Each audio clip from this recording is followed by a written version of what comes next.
Welcome to Swallow, a comfortable space where I unpack the significance of written works, from novels and essays to historical texts and scripts. Whether it's a strange play, an article on 20th century ideologies, or your favorite film dialogue, we explore how words and literature shape societies, cultures, and even our own ways of thinking.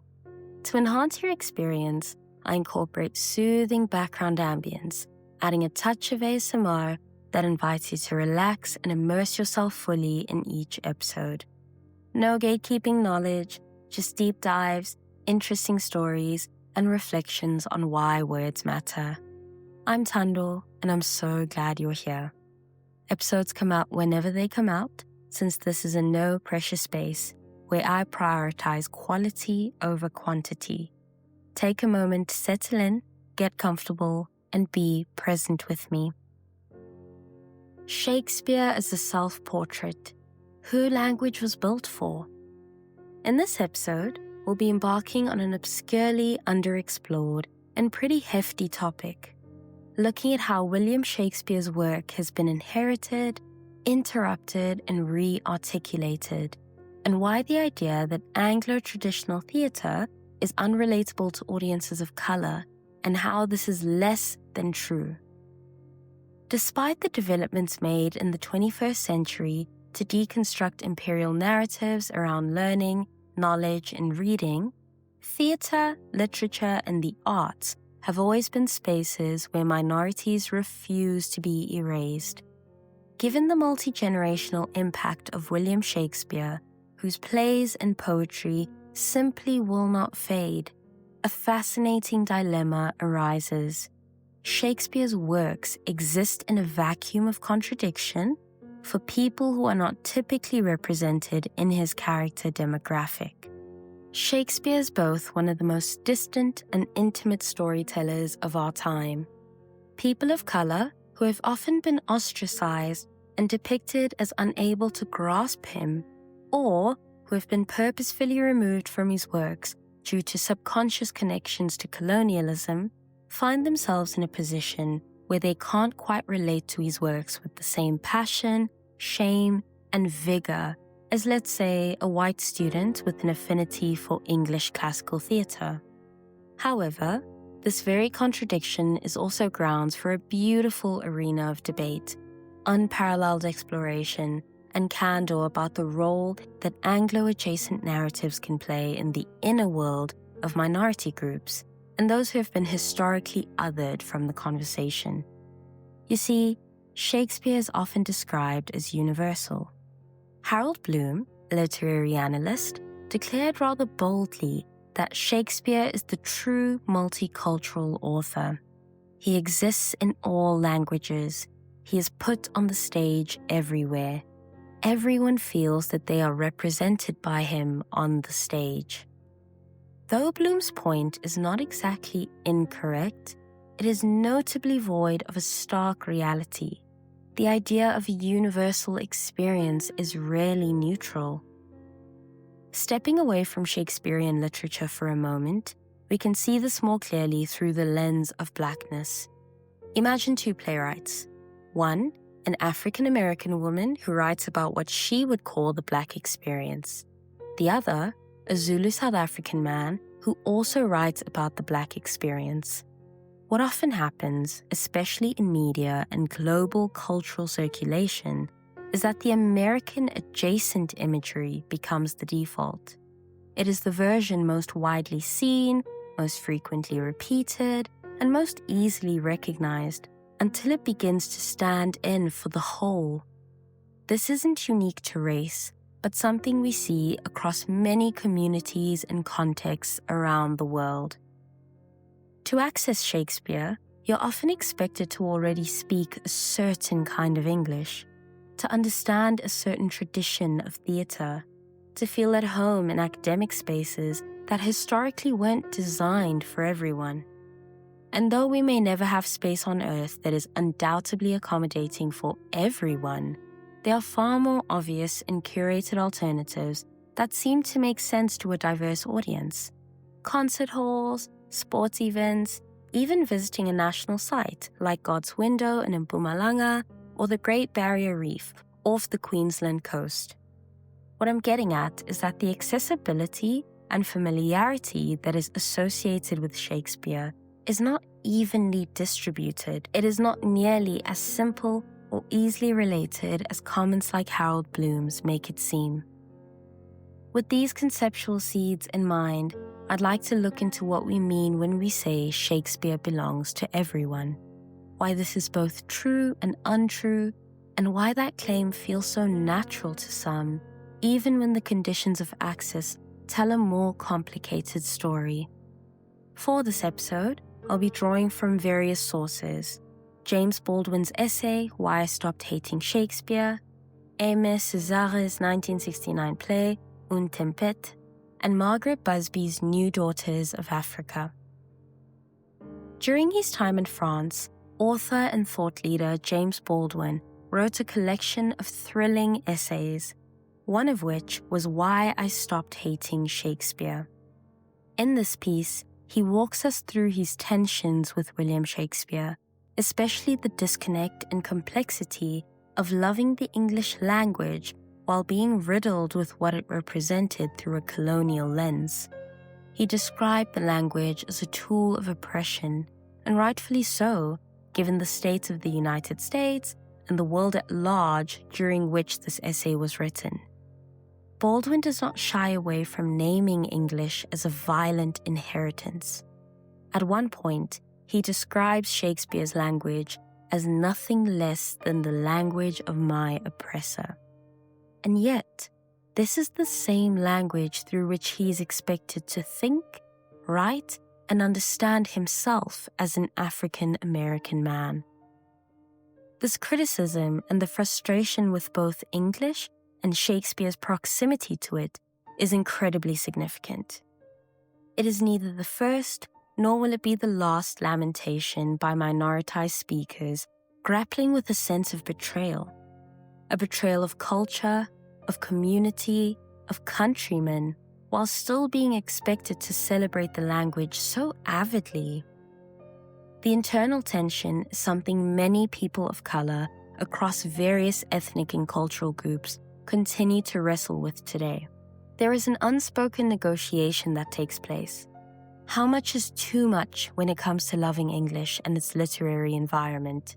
And how much is too little when it comes to loving works written in one's mother tongue, or at the very least, works grounded in the forefront of one's cultural identity, shaped by slang, cadence, and subtext that speak directly to lived experience. Identity dysphoria in Shakespearean settings is not uncommon, particularly for writers and readers who are neither white nor English. Yet the guilt that accompanies practicing an artistic craft so closely associated with these traditions has a way of isolating the individual within their own work. This is only a taste of the frustration Baldwin was articulating. As he puts it, my relationship then to the language of Shakespeare revealed itself as nothing less than my relationship to myself and my past. This is a beautiful way of accounting for how distressing it can be not to know how much of something used so violently can ultimately belong as a safe space too. There are varying degrees of humanity to what he said. The assertion that his use of the language is only as vulnerable and raw as it is to Shakespeare, that their revelations, tragedies, and confessions spoke to something deeper, something far more inglorious and soft, a life thoroughly lived, one that is painful, witty, riddled with misfortune, and warm to the touch.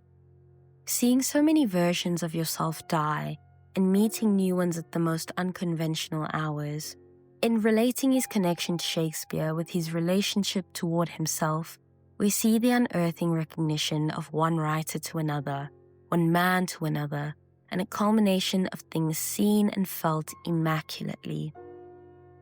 For someone who has consistently been outspoken in deconstructing oppressive structures, especially within art, this particular dilemma remains an intimate and at times disorienting self-analysis for readers and writers who find themselves reflected in it. The acknowledgement that there is a crisis of self and an urgency to reconcile something that is scattered across a maze of identity makes for a compelling account of what connecting with Shakespeare and language can actually look like. It isn't easy, and it likely shouldn't be.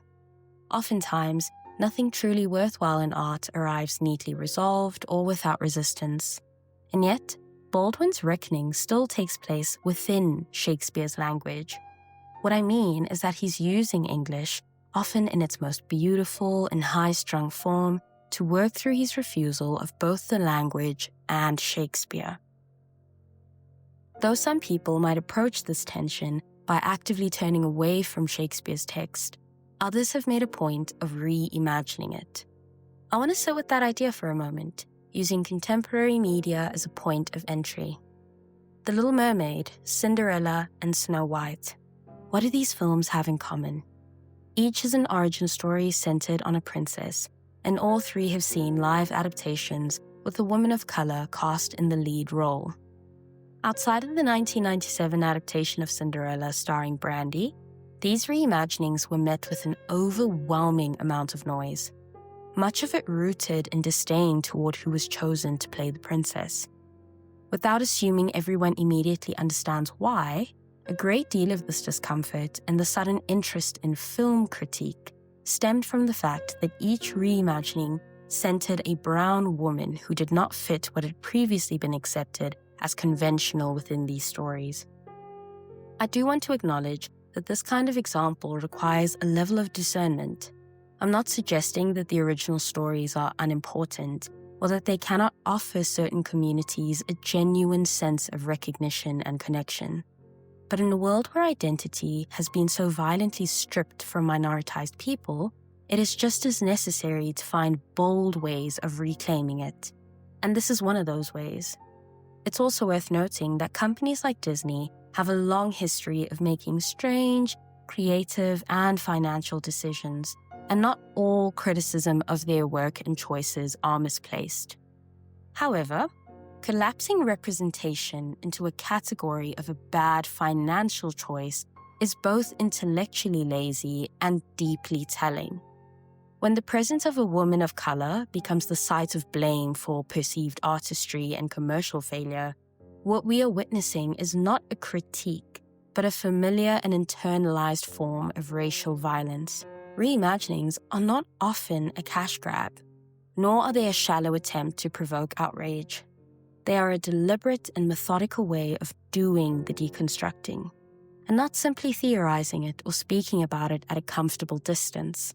They turn classical scripts and stories, long drawn from an Anglo desk, from the excluders and toward those who were never meant to have a seat ready at the table.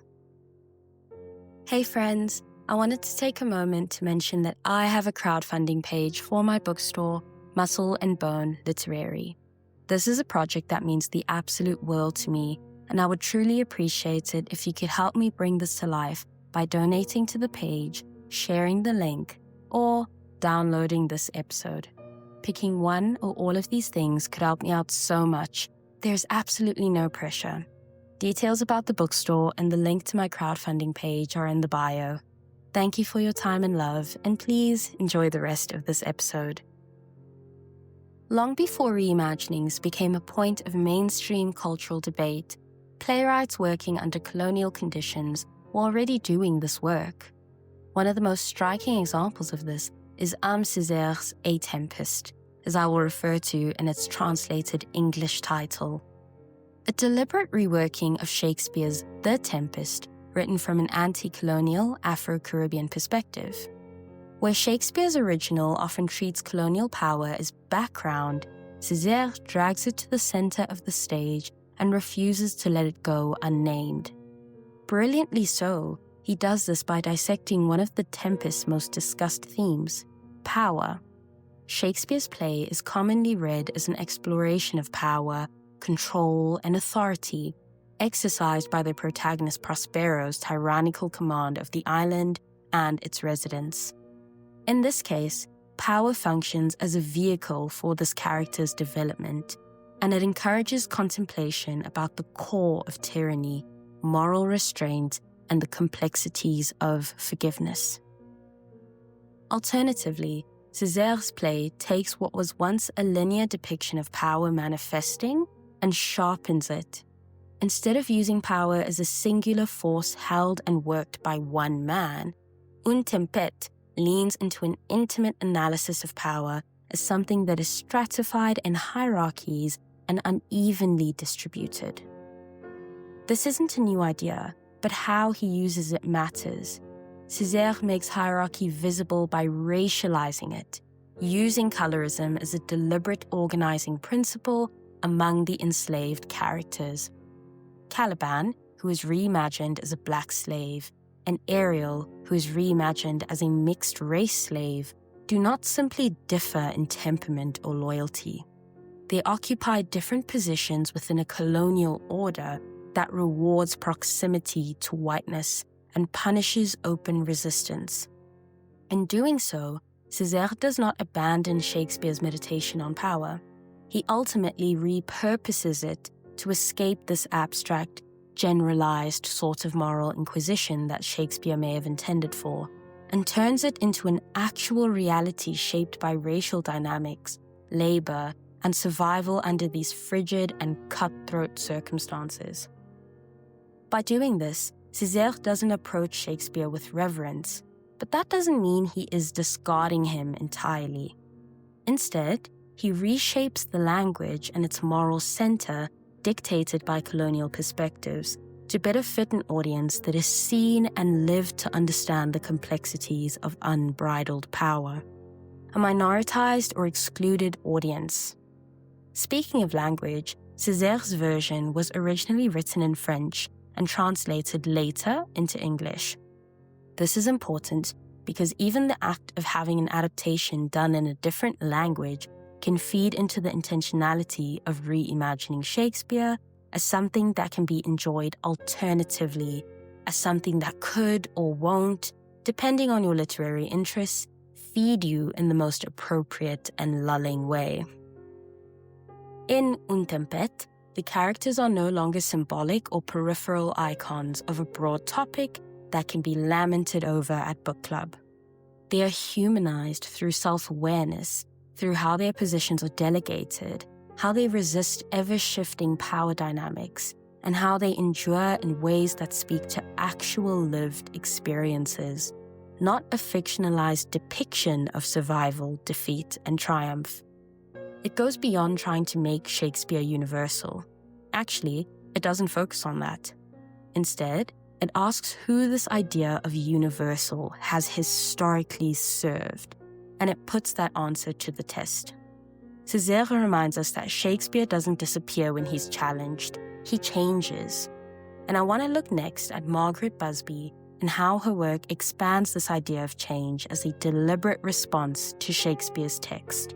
If we take Margaret Busby's insistence on interrogating literary authority very seriously, then we are allowed, maybe even required, to sit inside Shakespeare's most famous moments and ask what they are really doing, rather than what we've been taught to admire about them. One of the clearest places to do this is in Hamlet, in the soliloquy that has been quoted, memorized, and recited almost to the point of exhaustion. To die, to sleep perchance to dream, aye, there's the rub. I'd like to focus on the interruption here. Hamlet is moving along in almost effortless train of thought toward rest, toward sleep, toward an ending that sounds peaceful enough. But then he stops. The language falls back on itself. What began as something meant to invoke comfort as he idly reminisces over rest and the end of suffering becomes complicated the moment that it is disrupted. The disruption introduces an implied assumption into the text, that rest is not simple and that sleep is not neutral, that even escape comes with conditions. The hesitation suggests that something else is already at work beneath the language, a system of meaning that Hamlet has inherited, not chosen. He cannot imagine rest without immediately questioning it, because the language he uses has taught him to doubt it. This is very likening toward how we think about and deliberate over capitalism, for example. He goes on to say, "For in that sleep of death what dreams may come, when we have shuffled off this mortal coil, must give us pause." There is a lot to work with in just this stanza, but I'll keep it manageable for now. Even for someone who doesn't recognize themselves in Hamlet's language, there's something familiar in the desperation to escape uncertainty. That's what Hamlet is circling here, the fear that death is not rest at all. It isn't close to sleep, but something more demanding, something that pulls you into a state of endless dreaming where you're never fully asleep, never fully at ease, never quite idle. In this case, he's not actually talking about dying, but something else, an urgency. And after a while, you can only imagine how frustrating that must feel. To want rest, but to fear that even rest comes with expectations. What a person of color or someone of non-European descent might recognize here, beyond the immediate poetry, is the urgency. Even without fully understanding Hamlet's words, the anxiety translates. You hear it in his tone, in the way he lists possibilities and still arrives at a kind of dead end. This calculated series of hypotheticals can be extremely relatable. I spoke earlier about disruption as an important tool, but here it comes from Hamlet himself. He gives himself pause. He stops long enough to locate the fear, to ask where it comes from and what death might become if he allows it to remain unquestioned. That pause suggests an awareness that his instincts might not be enough on their own, that doubt has been learned, and if it has been learned, then it can definitely be challenged. Many of us are raised inside systems we did not design, yet we internalize their rules so deeply that even our imagined freedom feels conditional. You learn how to speak, how to behave, how to dream, and then you learn where those dreams are meant to stop. Like Hamlet, you find yourself fluent in a language that explains the world beautifully, but disciplines you just as thoroughly. Interruption is being used as a tool for thought, an opportunity to consider, to recognize immortality in its perilous hands, to really feel for the grain of your thoughts and beliefs about the world, an existential and entirely relatable discovery. But what does this say about someone re-articulating the play, about character alterations, shifts in script, even something as seemingly small as the tempest becoming a tempest? What does any of this mean to a Caribbean child sitting in an afternoon class, or a Slovakian teenager in their final year of high school? It means that literature is no longer asking them to arrive already fluent. I see it as the text bending toward them, rather than expecting them to meet it there. If one cannot recognize a resemblance, they can still feel the heart.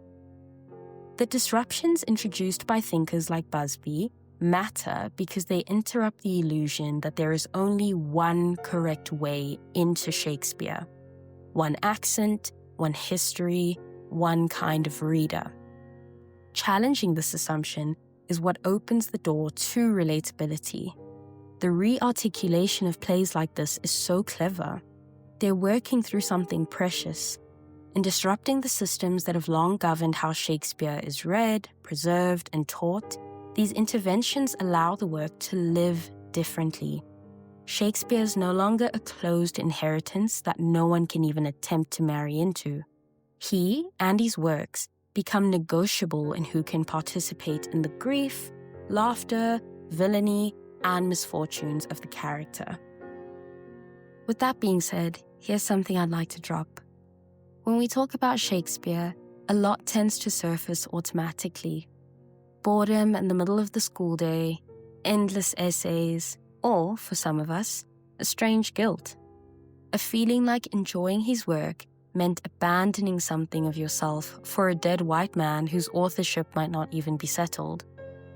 I think we need to remove the pressure of liking Shakespeare and instead ask a gentler question.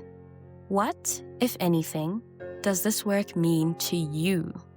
For some people, the answer will be nothing, even after this episode, and that's completely okay. That disinterest might come from exhaustion or from a conscious rejection of what Shakespeare represents, especially within colonial education and the teaching of English. Intention aside, he is a symbol there. For others, though, something might shift. You might find yourself returning to his work later in life, or quietly, and even unexpectedly. You might recognize yourself in Lady Macbeth, or Macduff, or The Fool. Not because you were taught to, but because something clicks now. For me, that click happened most clearly when I read Much Ado About Nothing. It was light and funny, and never emptied itself of complexity. It held marriage, manipulation, selfishness, tenderness in such a sweet and good way. I see myself in the mess of the characters, in their misunderstandings, their pride, and their softness. And that's why my identity as a Black young woman doesn't feel fractured by Shakespeare. I don't see him as a mirror of me, but as a tool that speaks to shared breath, shared systems, and shared human faults we didn't necessarily consent to inheriting. A lot of people struggle to connect with reading in general, and Shakespeare can feel like the final boss of literacy. But I don't think discomfort with his work always comes from disinterest or short attention spans. Often, it comes from wanting to relate and not being shown how, or being made to feel ashamed for not understanding immediately. So if there's anything practical I'd offer, it's this. Read him out loud. Read with someone else if you can. Assign characters. Let it be awkward. Let it be silly.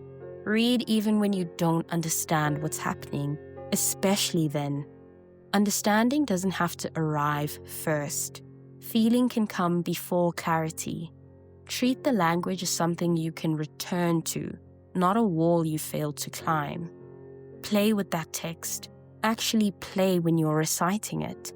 Because once you do, Shakespeare stops being an inheritance you were never invited into understanding and starts becoming something that you can negotiate. Something that is alive and that you're allowed to touch, scribble on, and make a collage of. Alright folks, that's a wrap for now. Thank you for tuning in to Swallow. If you enjoyed this episode and would like to show me some love, please download and rate this, as it helps me reach more reading friends. If you'd like to read more about topics like this, alongside the arts, social culture, and politics, you can subscribe to my newsletter, Muscle and Bone. If you feel like tipping, my Buy Me a Coffee link is attached in the bio, and I've also got a crowdfunding page for the bookstore project that I'm working on. This has been an analysis of The Tempest by William Shakespeare, Une Tempête by Aimé Césaire, and Why I Hated Shakespeare by James Baldwin, alongside the publishing work of Margaret Busby. See you later!